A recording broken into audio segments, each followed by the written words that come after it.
So you go to your doctor and they keep telling you that your estrogen levels are low, but you're doing the research because you've got all these symptoms of estrogen dominance. So what is estrogen dominance really? Let's talk about that in today's video.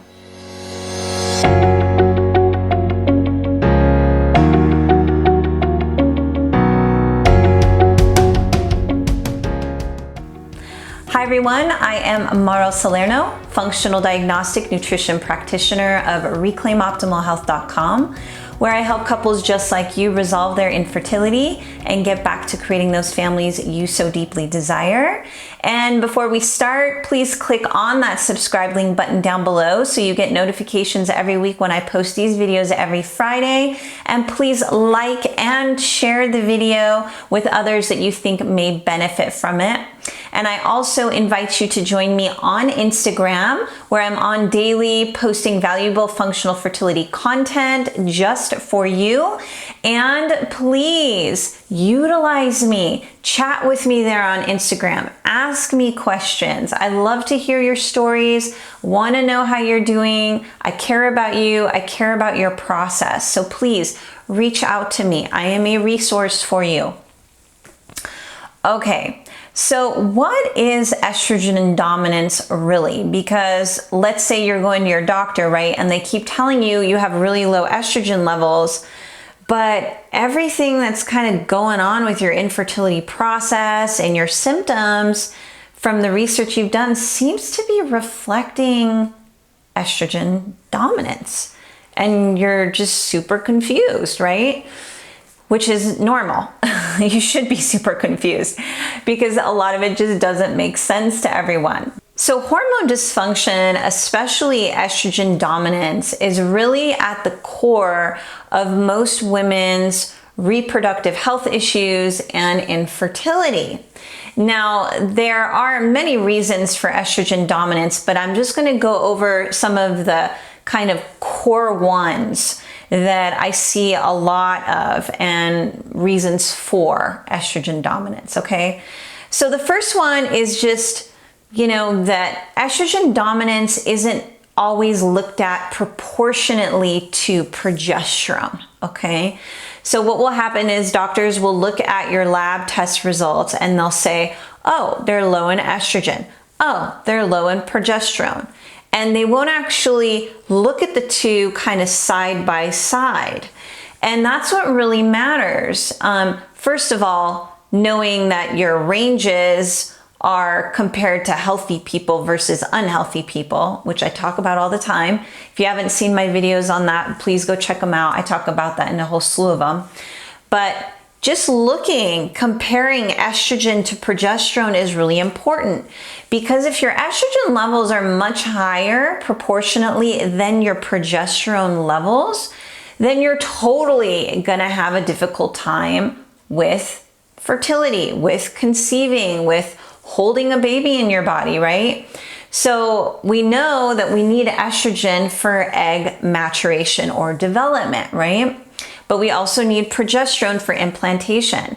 And so if you have a lot of estrogen dominance, your body's kind of going to be almost mimicking like a birth control sequence, right? When you take birth control, you get these really high levels of estrogen all throughout the month, and it prevents you from being able to implant a pregnancy. So this is what happens a lot with estrogen dominance as well, is that your body has a really difficult time with implantation as a result of the estrogen being so much higher than the progesterone. Now, it can also affect the quality of the egg, because you may be having like dirty estrogen circulating through your body. Now, talking about dirty estrogens, that can be coming from all sorts of things, like plastics, like makeup, like toxic chemicals, toxic food, toxic water. I mean, dirty estrogen getting created or being brought into your body can be happening from a whole slew of things, including stress. okay? Stress in all of its forms: mental, emotional, spiritual, biomechanical, which is chronic pain, and biochemical, like, hormone imbalances, food sensitivities, gut infections, and the like. So all of those kinds of stressors can actually be encouraging your body to create dirty estrogen, which really sucks, right? So you want to reprogram that pathway, or your body's way of creating estrogen.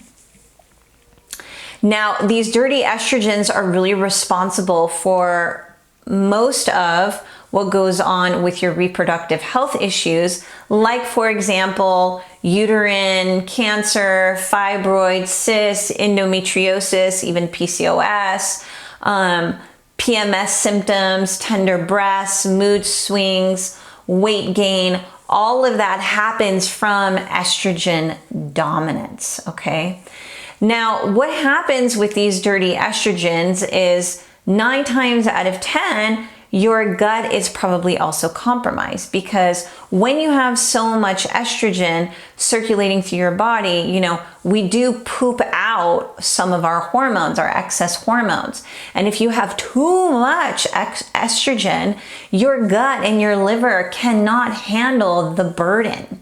And so what happens is your body's not able to excrete them quickly enough, and they actually recirculate through your digestive system back into your bloodstream, and they almost get more concentrated and dirtier. And this is what is the creation of diseases like infertility because of this estrogen dominance, okay? So you can see why estrogen dominance is such an issue when we're talking about infertility, and it could be very plausible that you are suffering from this and don't even know it because of the knowledge that has been handed to you or that you've been exposed to. So if you're ready to really take charge of this estrogen dominance, resolve it so you can improve your chances of conceiving naturally, holding a healthy pregnancy, and bringing your baby into the world, then please click on that qualifying call link down below, and we can talk about how you can have your baby. Okay guys, I'll see you again next time. Bye-bye.